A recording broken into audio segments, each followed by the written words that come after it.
tanggal 14 Februari 2014, SMK Pekanenas dilantik secara rasminya sebagai Sekolah Amanah Kohort 2014. Tempatnya di bilik mesyuarat ini juga.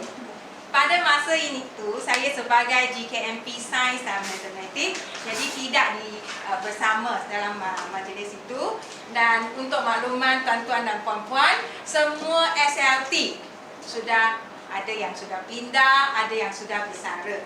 Dan GKMP pun tinggal saya seorang sahaja di sini sebagai veteran, ya, yang melalui Trust 2 Journey dari 2014 sampai sekarang. Alright, jadi if you were to ask me how is the Trust 2 Journey in SMK Pekanenas, maaf sekarang saya switch sebab kalau saya nervous, I tend to speak more in English. Okay, alright.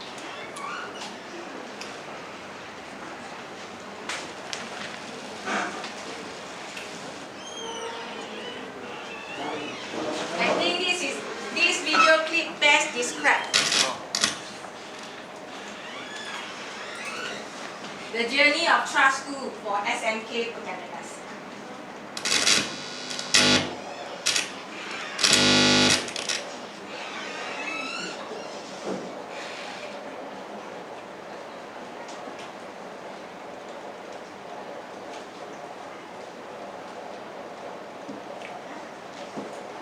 So slow. That's what it takes. Noisy a bit. It's slow, noisy. Go round and round the runway. Take a very slow start.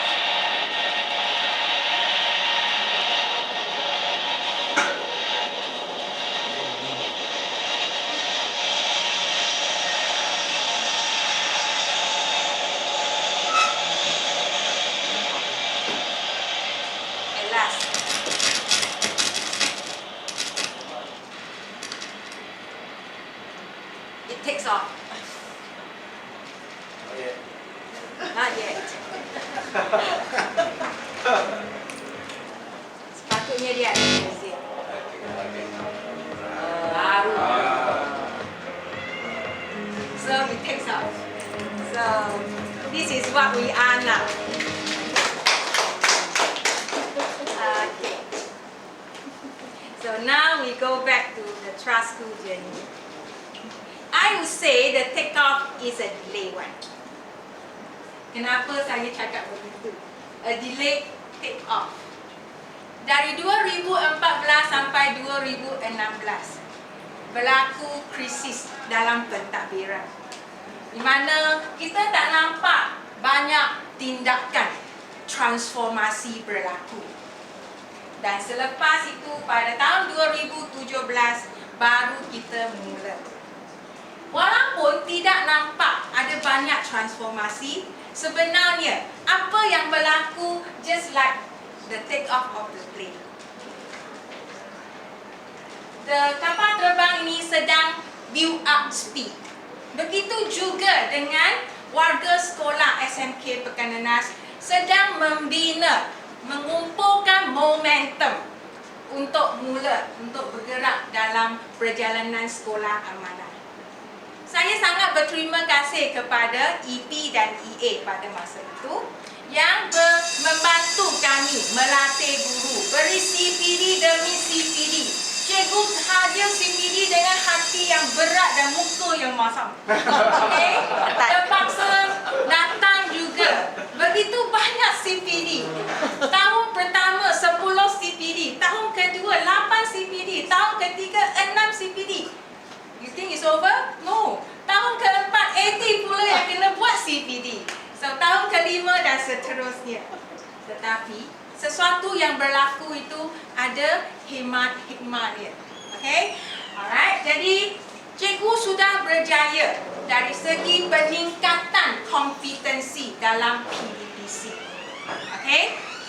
Sebenarnya sebagai veteran yang the only one left behind, saya menghadapi masalah untuk mengumpulkan cikgu-cikgu selepas trauma 3 tahun sebelum. Okay, dia traumatized. Dan saya terpaksa tarik mereka, pull themselves everyone together and get a new start. Saya berterima kasih kepada navigator yang di bawah tadi tunjuk arah, EA, contohnya Sean. Bila saya beritahu, Sean, I have problem, saya ada masalah, untuk mengurus, untuk membangunkan guru saya, untuk mengubah sikap mereka, cara kerja mereka. Sean kata, how old is your staff? Kebanyakannya dilahirkan dalam tahun 80-an, 90-an. So they are the members of Generation Y. So he suggested to me, go surf in the internet, 1001 way to manage the Generation Y members. So I did, saya buat. Saya telah cari cara macam mana saya nak tackle Generation Y members ini. Kalau mereka buat dengan baik, beri insentif. Kalau mereka ada silap, tegur, dan mereka tidak akan rebound. Okay, so it's right enough, true enough. Sekarang cikgu-cikgu di SMK Pekan Nenas sudah wujud satu budaya. They are willing to do and they are able to do. Okay, so buktinya sini. Barisan penapis yang kita buat naik grade box dalam School Human Capital Management, HSCM. Pada tahun 2017, hanya 20 orang yang terletak dalam kotak 1, 2 dan 3. But 2019 sudah ada 32. Hampir 50% daripada guru di SMK Pekan Nenas sudah masuk barisan penapis yang sedia dinaikkan pangkat menjadi GKMP, GPK dan pengetua. Okey, jadi itu dari segi pengurusan sumber manusia.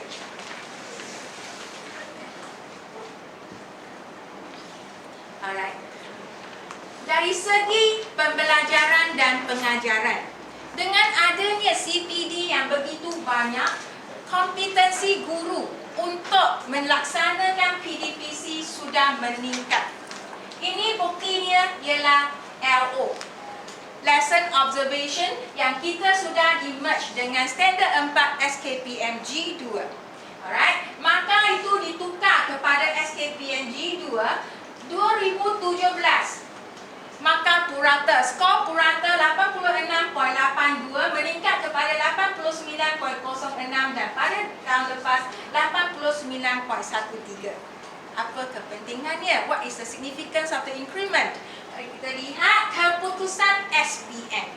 Memang ada korelasi antara kompetensi guru dengan keputusan SPM. Meningkat dari 6.43 pada tahun 2017 purata 56.91.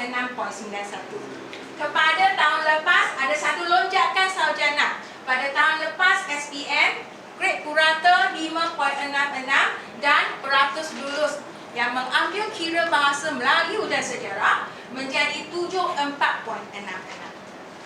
Okay, this is a very what we call suntikan semangat. Satu suntikan semangat kepada semua warga guru SMK Pekan Nenas, dan we will continue to do well. But thank you Trust School Program. Alright, dan disebabkan oleh ada lonjakan yang begitu baik, ada alumni,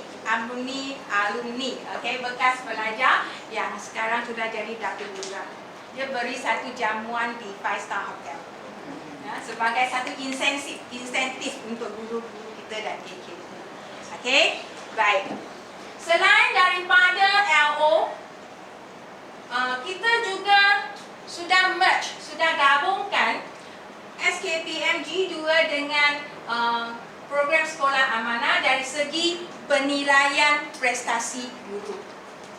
Performance Management System untuk sekolah amanah kita sudah gabungkan dengan PBPPP, penilaian bersepadu pegawai pendidikan perkhidmatan pendidikan.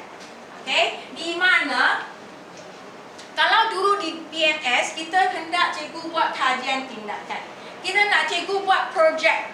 Jadi sekarang kita sudah wajibkan guru buat kajian tindakan. Pada tahun pertama hanya ada 10 yang buat kajian tindakan. Pada 2018, ada 32 cikgu yang buat kajian tindakan. Dan pada 2019, semua cikgu buat kajian tindakan. Jadi itu masuk dalam prestasi guru. Selain daripada itu, setiap cikgu akan diberi satu projek kemajuan sekolah. Projek kemajuan sekolah ini untuk contohnya persekitaran. Kita ada tandas bintang, kawasan persekitaran sekolah. Kalau tuan-tuan dan puan-puan pernah datang ke SMK Pekanenas sebelum 2014 dengan sekarang, pasti akan tuan-tuan dan puan-puan perhatikan ada banyak perubahan.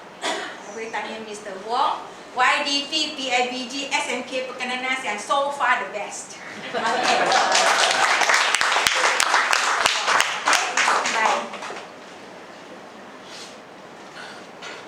Transformasi yang berlaku juga melibatkan pengurusan kewangan. Pada 2017, kita masih dapat berteguran. 2018 baik tanpa berteguran, 2019 tanpa berteguran, tapi keputusan yang pengurusan itu belum tahu lagi. Sudah exit, tapi sudah dimaklumkan don't worry puan, tak ada berteguran. Okay, so saya harap akan dapat sebaik yang mungkin. Kenapa pengurusan kewangan boleh berubah? Boleh kita keluar daripada berteguran? Kerana Sekolah Amanah bukan sahaja beri CPD teach marks kepada guru, dia juga beri CPD kepada pengurusan tentang kewangan, dan juga ada Puan Ramiza, pegawai kanan kewangan, untuk membantu PT dan KPT sekolah dalam pengurusan kewangan. Dan kita buat mesyuarat jawatan kuasa pengurusan akaun dan kewangan dengan jujur. Semua KP hadir, semua GKMP hadir, dan kita jemput pegawai dari PPD, JPN, dan kadang-kadang ada dari YA. Okay?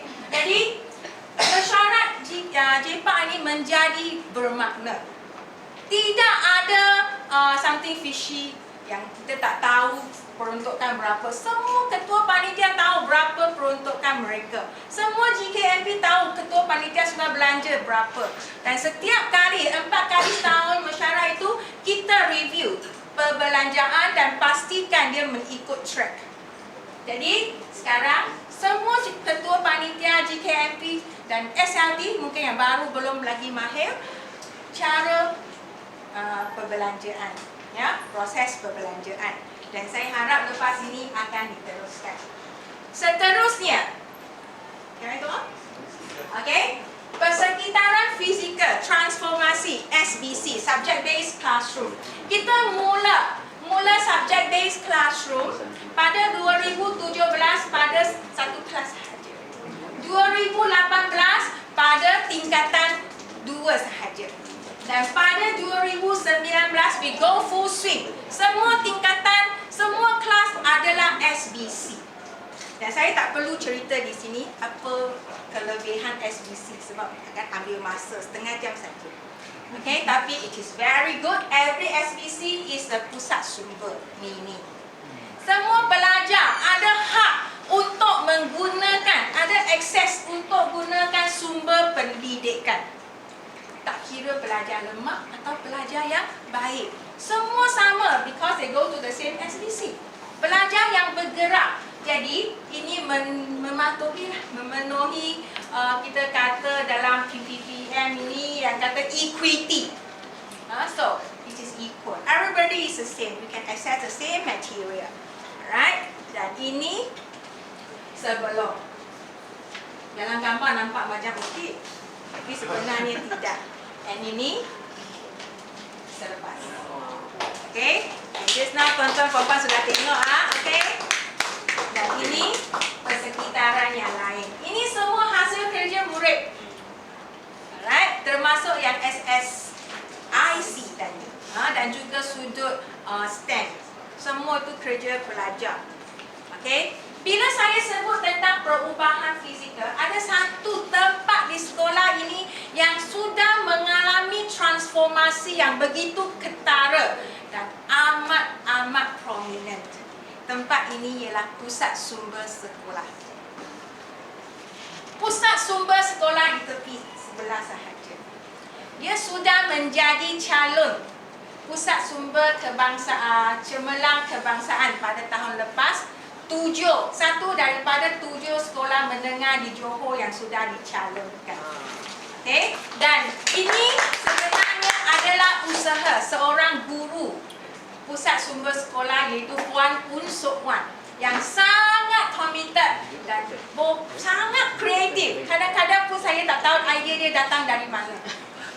Tapi dia yang saya buat ialah sokongan. Saya beri sokongan. Pusat sumber sekolah aktivitinya bukan sahaja untuk pelajar, tetapi yang di luar jangkaan kami, dia sudah menjadi satu titian, a bridge antara pihak sekolah dengan pihak luar. Dia sudah buat banyak aktiviti yang melibatkan guru sekolah lain, pelajar sekolah lain dan juga pengawal keselamatan. Ada korporat di luar yang buat aktiviti, contohnya sebelum ini dia pernah buat bengkel untuk buat lipstick untuk pelajar. Okey, bengkel untuk apa nama tu? Terrarium. Okey, dan bengkel dan dia menjemput sekolah lain yang datang, bukan untuk pelajar sekolah ini sahaja. Jadi dia sudah mainkan peranan untuk sebarkan amalan baik sekolah amanah. Sharing is caring. Sharing is our best practices. Okay? Jadi di sini, ini satu aktiviti yang dia melancarkan Fun Learning Library. Saya ingat sudah sangat bagus. Belum. Tahun ini, Puan Un, dia sudah disebabkan oleh perubahan yang berlaku dalam dunia pendidikan di mana sebabkan oleh cuti PKPP ini. Jadi dia sudah transform pusat sumber sekolah kepada EPSS.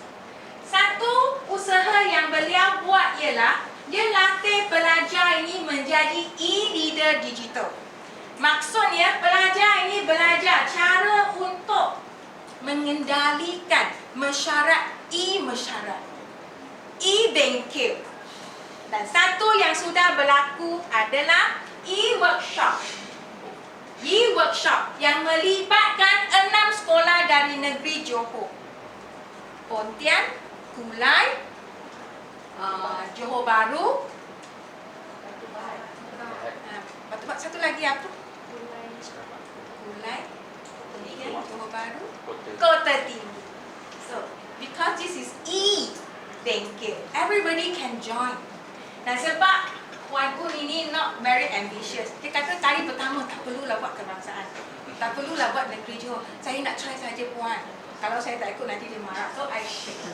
So, okay. So sudah berjaya dianjurkan dan beliau sekarang sudah bersedia untuk buat e-workshop kebangsaan dan negeri Johor. And this is a very good initiative and I never thought that she would do it. So, sebagai pemimpin kita mendorong, tapi sebagai perancang dan pelaksana, mereka ada idea dan we have to support them. Okay? Dan ini sebenarnya semua telah dipelajari to be creative. Dan generation Y, they are not they are familiar with IT. Jadi mereka boleh buat semua ini. Dan dia suruh suami dia buat. Sama-sama. Okay, saya tak tahu suami dia cakap. Okay. Sekarang saya nak tunjukkan sedikit apa yang berlaku.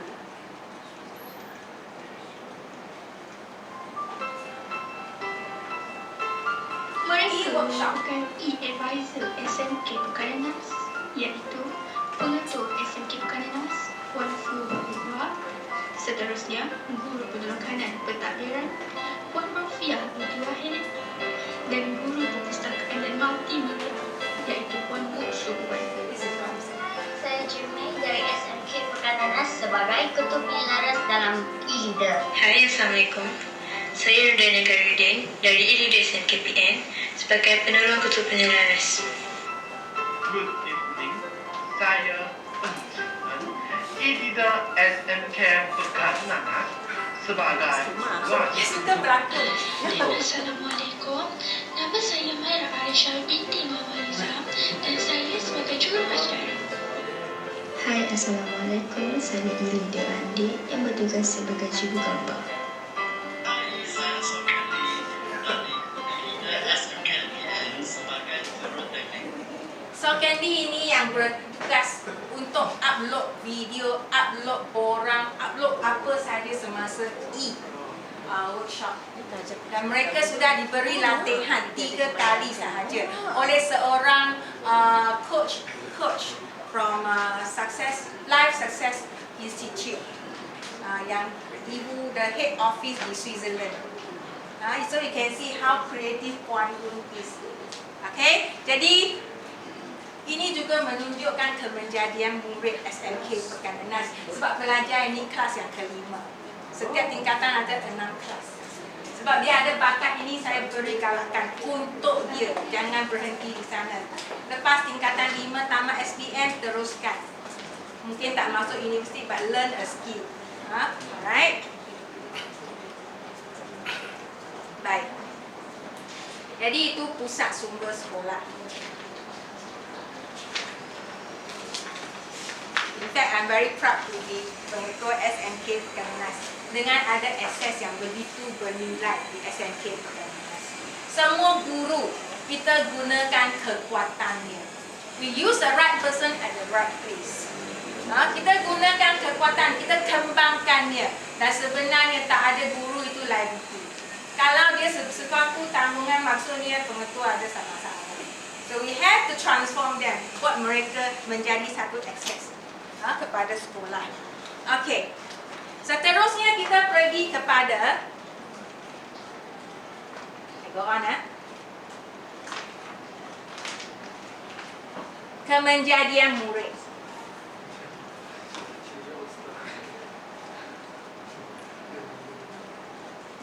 Dari segi akademik, walaupun SPM sudah meningkat, tapi ada masalah dalam penguasaan bahasa Melayu untuk pelajar Cina terutamanya dari tingkatan peralihan dan bahasa Inggeris untuk semua pelajar.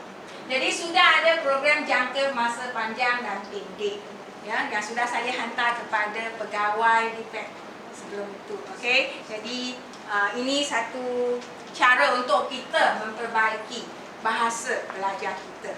Contohnya kita menggalakkan mereka untuk tahun ini melibatkan diri dalam pertandingan syarahan, okay, speech, pidato dan sebagainya.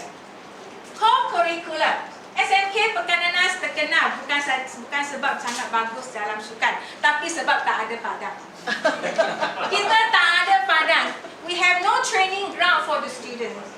Okay, tapi cara belajar melatih macam mana? Can you imagine? Dia lari turun naik tangga. Tadi Tuan Zulkarnain kata sekolah besar, sebenarnya mereka tak besar. Turun blok A, turun naik, lagi turun satu sekolah dia lari. This is how they build up their stamina. We have to do so because we have no field. Tak ada padang. Dan sebenarnya pencapaian pelajar tidak begitu teruk. Kita pernah jadi Johan dulu. Dan sudah beberapa tahun kita dapat tempat ke dana 5 di daerah Pontian. Dan kita lahirkan atlet yang boleh mewakili Pontian. Dan pernah ada juga mewakili Johor. Dan untuk tahun ini sekolah SMK Bekananas sudah dilibatkan dalam program pembangunan dan kecemerlangan sukan sekolah negeri Johor. Yang akan kita kan program ni dari tahun 2020 sampai 2022. Sebab kita ada pelajar yang berpotensi. Okey? Dan kita galakkan sangat pelajar masuk dalam pertandingan. Dan satu pencapaian. Sebenarnya ada banyak kejayaan. Contohnya pelajar Sofia Iliana dapat Johan dalam mengarang esei bahasa Melayu. Rankingnya lebih tinggi daripada sekolah menengah Tun Aminah. Laura Okey. Johan. So, tak perlu rasa malu kalau sekolah kampung ataupun rural area. Tak apa. Kalau ada talent, guru kita bersedia untuk menggelakkan. Okey? Ada lagi lompat tali. Johan kategori double under 30 seconds dan 2 Johan emas pelajar ini dapat Liu Lingming. Okey, lompat tali. Hanya masuk tahun ketiga lompat tali SMK Pekananas. Baru 7 tahun. Ini bermaksud SMK PM got talent. Okey, alright.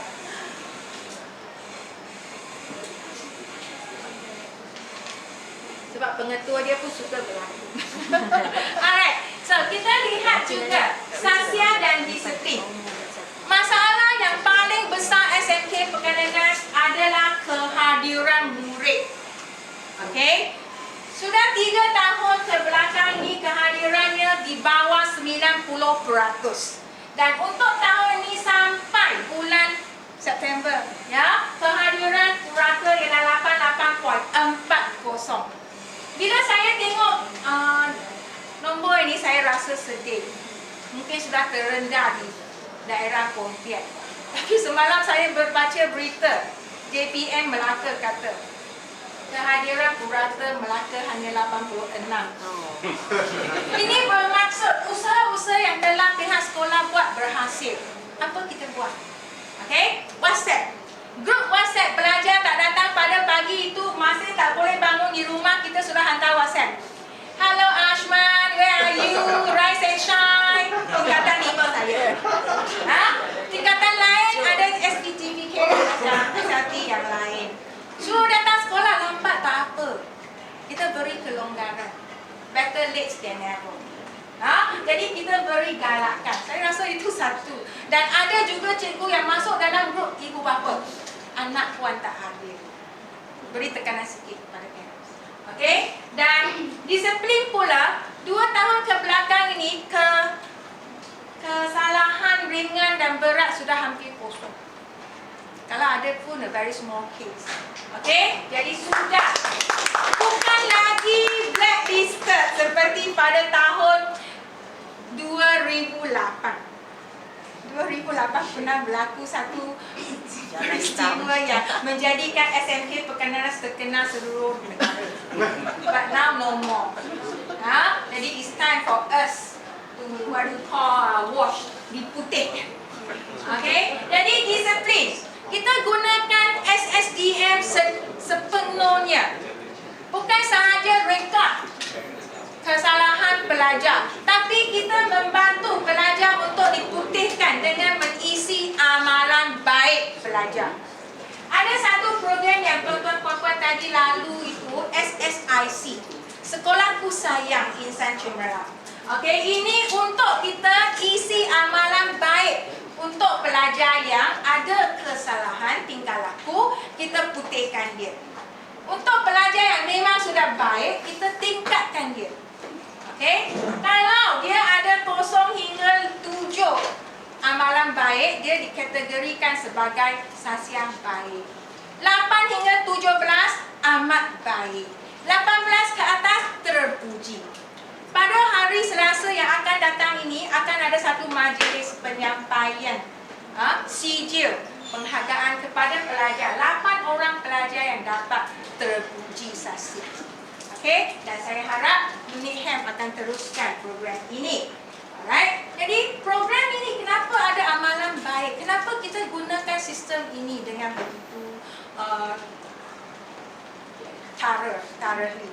Okey, sebab kalau pelajar diberi sijil dan semasa hari terbuka nanti ibu bapa datang, kita bukan saja nak tunjukkan kesilapan. Kita tak mau selalu parents datang kita beri perkara negatif. Bila nak bagi yang positif, ini kali kita beri positif. Anak puan baik, tengok amalan baik, sudah dapat sijil. Jadi dengan ini kita kata harga diri, self esteem pelajar itu akan ditingkatkan dan secara tak langsung nanti mereka akan rasa dihargai dan suka datang ke sekolah. Hopefully, mudah-mudahan ini boleh work, we can work. Okay? Jadi itu